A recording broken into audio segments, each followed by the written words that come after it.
Express the following as a rational number of the form P by Q. इसको P by Q form में करना है।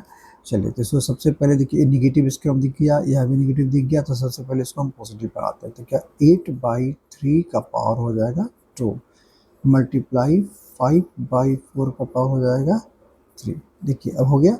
अब इसके बाद आप क्या करो कि इसको पावर को इंडिविजुअल को दे दो। 2 3 का हो जाएगा 2, 5 का हो जाएगा 3 और 4 का हो जाएगा 3, राइट। अब आप चाहते हो तो इसको ओपन कर दो। तो मैं क्या कर सकता हूँ, 8 into 8 into 5 into 5 into 5 divide by क्या हो जाएगी 3 इंटू 3, 4 इंटू 4 इंटू 4। देखो स्टेप्स लिख सकते हो आप।